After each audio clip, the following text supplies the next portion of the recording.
అందరికీ నమస్కారం అండి. కలర్స్ ఆఫ్ సొసైటీ యూట్యూబ్ ఛానల్కి స్వాగతం. దయచేసి ఛానల్ని సబ్స్క్రైబ్ చేసి లైక్ చేసి షేర్ చేయండి. సో మీకు ఈరోజు ఒక ఇంట్రెస్టింగ్ టాపిక్ గురించి డిస్కస్ చేస్తున్నాను. అది కూడా న్యూడిటీ లవ్ క్రైమ్ స్టోరీలో ఒక భాగమేనండి. చాలామంది ఇల్లీగల్ అఫైర్స్ ఉంటాయి. అంటే మీరు ఒక పార్ట్నర్తో ఉన్నా కూడా ఏవో పర్సనల్ రీజన్స్తో మీరు మరొక పార్ట్నర్ని ఎంచుకోవచ్చు. అది ఒకరు కావచ్చు, ఇద్దరు కావచ్చు, ముగ్గురు కావచ్చు, అది మీ ఇష్టం. దాన్ని సహజంగా పెళ్ళైతే తర్వాత అఫైర్స్ పెట్టుకుంటే ఇల్లీగల్ అఫైర్స్ అని అంటారు కదండి. ఏదన్నా ఒక్కరితో సెక్స్ కోరుకునేదే కదా. అది ప్రాస్టిట్యూషన్ కావచ్చు, లేదంటే ఇల్లీగల్ అఫైర్ కావచ్చు, సహజీవనం కావచ్చు, అంటే లివ్ ఇన్ రిలేషన్షిప్ కావచ్చు, డేటింగ్ కావచ్చు, పేరు ఏదైనా సరే. కానీ మనం ఒకరితో, అంటే నేను పాపులేషన్ స్టడీస్ చదివాను కాబట్టి ఆపోజిట్ జెండర్తో మనం సెక్చువల్ అటాచ్మెంట్ కోరుకుంటాం కాబట్టి ఇది హ్యూమన్గా మేల్ ఫీమేల్ అనేవి ఆపోజిట్ జెండర్స్లోకి వస్తాయి. సేమ్ జెండర్స్ అయితే హోమోసెక్సువల్ అలా వస్తుంది. ఓకే, ఇది మెడికల్ ఇల్లీగల్ అఫైర్స్ గురించి డిస్కస్ చేద్దాం. దయచేసి ఈ వీడియోని స్కిప్ చేయకుండా చూడండి. అసలు ఇల్లీగల్ అఫైర్స్ పెట్టుకోవడానికి కారణాలు ఏంటి? మీ ఇంట్లో వాళ్ళు ఒకవేళ మీ సొంత వాళ్ళే ఇల్లీగల్ అఫైర్ పెట్టుకున్నారని తెలిస్తే మీకు ఎలా ఉంటుంది? ఆ ఇల్లీగల్ అఫైర్ వల్ల లోపల మీరు కృంగిపోతూ అవతల వాళ్ళు మీకు ఎనిమిగా మారే అవకాశం ఉంటుంది. అలా మేబీ ఎనిమిగా మారే అవకాశం ఎవరికైనా ఉందేమో అని నా డౌట్. ఎవరికో లేదండి, జస్ట్ స్కిప్ చేయకుండా చూడండి, నేను చెప్తాను. ఈ యూనిటీ లవ్ క్రైమ్ స్టోరీ యొక్క ప్రథమం ఏంటంటే, ఎవరు అమ్మాయిల్ని బ్లాక్మెయిల్ చేస్తున్నారు, ఎవరు అమ్మాయిలతో వ్యాపారం చేయాలనుకుంటున్నారు అనే దాంతోనే అది రియల్ క్రైమ్ స్టోరీ అండి.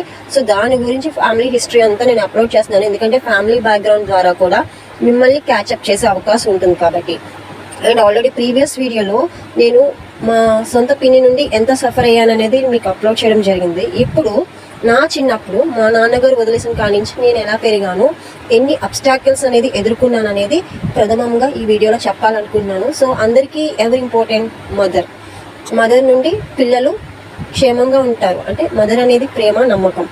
కానీ అటువంటి మదర్ మీకు ఒక సైలెంట్ ఎనిమీగా అనిపిస్తే ఏం చేస్తారు? ఫ్రాంక్లీ నా సెకండ్ ఎనిమీ, సైలెంట్ ఎనిమీ మా మదరేనండి. అది ఎలాగో నేను చెప్తాను. అది కూడా ఇల్లీగల్ అఫైర్స్ వల్లే గొడవలు అయ్యేవి మా ఇద్దరికి. ఇక్కడ మా ఫ్యామిలీలోని మెయిన్ ప్రాబ్లం ఎవరంటే మా తాతగారు. అది అమ్మ తండ్రి అనమాట. తను ఒక డిఫరెంట్ క్యారెక్టర్ పర్సన్. ఇతని గురించి నేను తర్వాత వీడియోలో ఎక్స్ప్లెయిన్ చేస్తాను. ఫస్ట్ మా మదర్ గురించి. 8th క్లాస్లోని ఒక పెద్ద గొడవ జరిగింది. మా తాతగారు మా అమ్మమ్మ గారిని చెత్త కూడేశారనమాట. ఆమెని కొట్టడానికి కారణం ఒక విధంగా నేనే. యాక్చువల్లీ నాకు చిన్నప్పుడు ఒక ఫ్రెండ్ ఉండేవారు. మా నాన్నగారికి కాల్ చేసి నా ప్రాబ్లం చెప్దాం అనుకున్నాను. మా నాన్నగారు అన్నారు, నీకు ఏదైనా బాధ కలిగితే లెటర్స్ రూపంలో రాయి అని చెప్పారు. ఏదో ఒక లెటర్ రాసి నాకు ఇలా గుర్తొస్తున్నాయి అని లెటర్ రాసి పంపిద్దాం అనుకునేదాన్ని. ఎప్పుడు పేపర్ మీద ఏదో రాస్తూనే ఉండేదాన్ని. 8th క్లాస్లో ఏమైందంటే, నేను ఒక బుక్లో రాసేదాన్ని, డైరీ రాసి మా ఇంట్లో వాళ్ళకి మా అమ్మ తాత మెయిన్ ఇంపార్టెంట్ కాబట్టి వాళ్ళు చదివించేదాన్ని. అందులో ఏం రాసానంటే, illegal affair of my mother. చూడండి, మీకు ఏవైనా ఇల్లీగల్ అఫైర్స్ ఉన్నా, మీరు ఎవరితోనైనా సెక్స్ చేసుకోవాలనుకున్నా, మీ పిల్లలు చిన్నవాళ్ళగా ఉన్నప్పుడు వాళ్ళ ముందు చేసుకోకూడదు. అది తప్పు. బెడ్రూమ్లో విడిగా వెళ్ళడం కానీ అలాంటివి చేస్తే పసి హృదయాలు బాధపడతాయి. ఇది కేసు కూడా అవుతుంది, క్రైమ్ కూడాని. క్రైమ్ అంటే ఇల్లీగల్ అఫైర్స్ పెట్టుకోవడం క్రైమ్ అనేది కాదు. అది మీరు మెచ్యూర్ కోసం మీరు 18 years అకౌంట్ ఎవరెవరైనా పెట్టుకోవచ్చు. అది మీ ఇష్టం. పిల్లల మనస్తత్వం అనేది బాధ పెట్టే హక్కు తల్లిదండ్రులకు లేదు. జస్ట్ నేను ఆ రోజు మా తాతగారు పూజలు చేపిస్తారంట. ఈ పూజల వల్ల అంత ప్రాబ్లం వచ్చింది. ఏవో మందులు నూరించడం, ఏవో పూజలు చేయించడం. ఇలా అయితే ఆ రోజు మా మామ వస్తుందని చెప్పి మాకు 2 ఇల్లులు ఉండేవి. పక్కన ఉన్న గుడిసింటికి వెళ్ళాము. గుడిసె అంటాం. వెళ్ళినప్పుడు మా మదర్ ఒక అతనిపై ముద్దు పెట్టడం చూశాను. నేను ఇప్పుడు కూడా కొంతమంది చెప్పాను ప్రీవియస్, హక్ చేస్తావా, కిస్ చేస్తావా, అన్నీ ఏంటంటే నేను చూసి నేర్చుకున్నవి. నాకైతే ఫిజికల్ మూమెంట్ అనేది అంతగా ఉండదు. ఓవర్ డిప్రెషన్ వల్ల, ఓవర్ స్ట్రెస్ అవ్వడం వల్ల. అవి మనసులో పెట్టుకొని ఇలా ఎఫ్ఐఆర్ పెట్టుకుంది. చిన్నప్పుడు అడిగేశాను నేను. యాక్చువల్లీ అయితే ఎప్పుడైతే చూసానో ఆ టైంలోనే మా మదర్ని అడిగాను. మా మదర్ అంది పిల్లల కోసం అంది. ఇదే న్యూస్ ఇంటర్మీడియట్లో నేను ఉన్నప్పుడు ఒక ఫ్రెండ్ చెప్పింది, నాకు తెలిసిన అబ్బాయి చాలా బాధపడుతున్నాడని. దేనికంటే వాళ్ళ అమ్మ ఎవరితో ఎఫ్ఐఆర్ పెట్టుకుందంటే తను ఒకటి కొడుకు, తండ్రి లేడు అని చెప్పింది. ఇక్కడ ఏంటంటే ఇంపార్టెంట్, తండ్రి లేక పిల్లల్ని పోషించుకోలేక కాదు, వాళ్ళకి కావాల్సిన ఒక సెక్సువల్ అటాచ్మెంట్. సో అది పిల్లలు తెలియడం వల్ల ఏంటంటే చాలా బాధపడతారండి. మీ యొక్క ఎంజాయ్మెంట్ మీరు చేసుకోండి. సో మా మధ్యన అడిగినప్పుడు నా సుఖం కోసం అని చెప్పింది. నా ఏజ్ ఎంత అనుకుంటున్నారు? కరెక్ట్గా 12 years 11 years ఉంటాయి, లేదా 13 years. ఆ ఏజ్లోని 11 to 12 years, 11 to 12 years కదా, 6th క్లాస్లో ఉన్నప్పుడు అనుకోండి, 6th to 7th క్లాస్లో టైంలో. ఈ విషయం నేను 8th క్లాస్ ఎండింగ్ స్టేజ్లో ఎగ్జామ్స్ టైంలో అడిగాను. మా తాతగారిని దగ్గర పెట్టి అడిగాను అనమాట. ఆ టైంలో అసలు నేను ఒక మెంటల్ డిప్రెస్కి అనేది లోన్ అవుతూనే ఉండేదాన్ని. నా మీద ఉన్న కోపంతో మా మామని చెతకుడిసారు. యాక్చువల్లీ ఇది మా మామకు కూడా తెలిసి ఈ విషయం. వాళ్ళేం సూటిపోటి మాటలు నన్ను అనేవాళ్ళు. వీళ్ళు అంత ఎదవలు అంటే పక్క నుంచి అమ్మాయిల చేత వ్యభిచారం చేయించి పక్కన ఉన్న వాళ్ళ పిల్లల్నేమో ఉసుగొలిపి టార్చర్ పెడతారనమాట. అదొక సైక్యూటిక్ ఫ్యామిలీ లాగా అనిపిస్తుంది. సో చిన్నప్పటి నుంచి ఓవర్ స్ట్రెస్ అవ్వడం వల్ల ఇలాగా నేను పెరిగాను. ఎప్పుడో గొడవలు, ఇంట్లోని ఏదైనా గొడవలు. ఈవెన్ మా అమ్మ కూడా నాకు ఎనిమియే. ఎందుకంటే తను లోపల నా మీద శత్రుత్వం అనేది పెంచుకోవడం జరిగింది నేను అడగడం వల్ల. మెయిన్ ఇంకొకటి ఏంటంటే,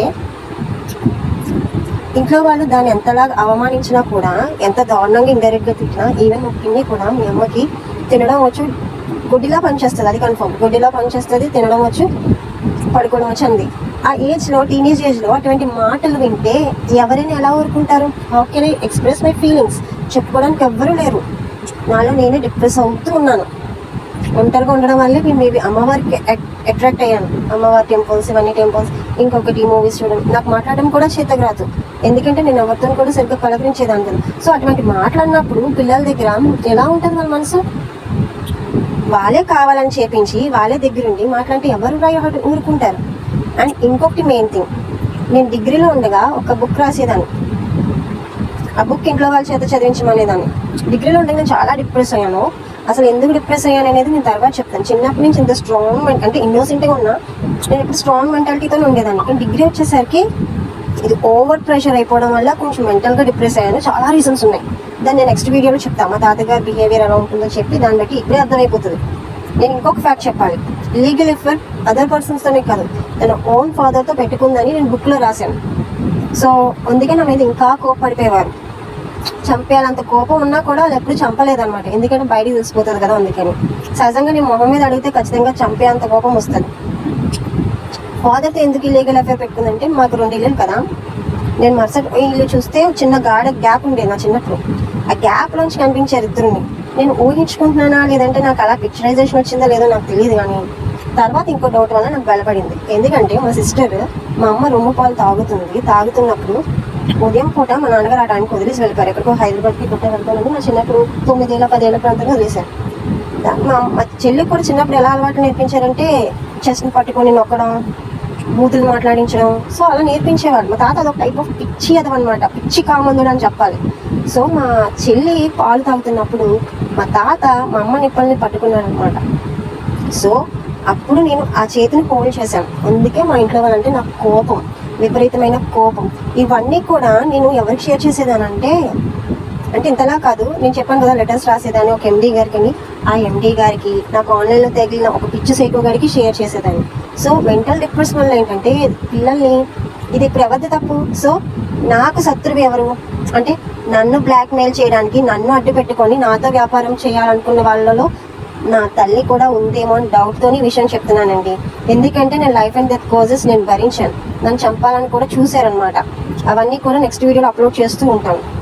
ఈవెన్ 2011లోని నా జాబ్ లాస్ట్ అయినప్పుడు బలవంతంగా రెసిగ్నేషన్ లెటర్ రాయించుకున్నప్పుడు, సో యాక్చువల్లీ నేను ఇంట్లో వాళ్ళతో కలిసి ఉండడానికి ఇప్పుడు అంటే ఇన్ని సఫర్ అయినా, ఇప్పుడైతే మా ఇంట్లో ఉన్నప్పుడు నేను ఒక్క పని కూడా చేయను. లేజీగా మంచం మీద ఉండిపోతాను, నిద్రపోతాను, లేదంటే చదువుతాను, లేదంటే రీల్స్. ఇప్పుడు మొబైల్ నా ఓన్ సాలరీతో తీసుకున్నాను కాబట్టి రీల్స్ చూసుకున్నాను. కాకపోతే నాకు ఒక టైప్ ఆఫ్ చైల్డిష్ బిహేవింగ్కి అలవాటు పడడం వల్ల ఇప్పుడు కూడా ఇంట్లో వాళ్ళతో కమ్యూనికేటింగ్ అవుతూ ఫ్రీగా మాట్లాడుతూ ఉంటాను అనమాట. కానీ ఎవరికి వాళ్ళే శత్రువులు అన్నట్టుగా ఉంటారు నా విషయంలో. అదేంటో కానీ, నేను ఏ ముహూర్తంలో పుట్టానో నాకు తెలియదు, కానీ ఇవన్నీ నాకే జరుగుతాయి. అదేంటో సమస్యలు అందరికీ ఒక్కొక్క రకంగా ఉంటాయి. అన్ని సమస్యలు నాకే ఉంటాయేమో. జంతువులు, మా ఇంట్లో రకరకాల మనుషుల్ని చూసి బయట చూసి ఇంట్లో చూసి ఒక ఆడపిల్ల, సాధారణ ఆడపిల్ల ఎలా బతుకుతుందండి? అండ్ నెక్స్ట్ మా నాన్నగారు ఎందుకు వదిలేసి వెళ్ళిపోయారో తెలియదు. సరే అండి, ఇంట్లో వాళ్ళ అమ్మమ్మ తాతయ్య వాళ్ళని పెరుగుతేనేమో వాళ్ళది ఒక టైప్ ఆఫ్ ఇదిలోని ఇంట్లో సఫర్ అయ్యేదాన్ని. హెరాస్మెంట్ అంటే ఇదే హెరాస్మెంట్ ఫేస్ చేయడం. ఇది చాలా డేంజరస్ సిచ్యువేషన్స్ ఇవన్నీని. ఈవెన్ ఎలా అంటే మా తాతగారు కూడా నన్ను కామంతో చూసేవాడు. అంత పిచ్చి కామంతుడు. ఎన్నిసార్లు పోలీస్ స్టేషన్కి వెళ్ళి కంప్లైంట్లు ఇచ్చానో, ఎన్నిసార్లు అవస్థలు పడ్డానో నాకే తెలీదు.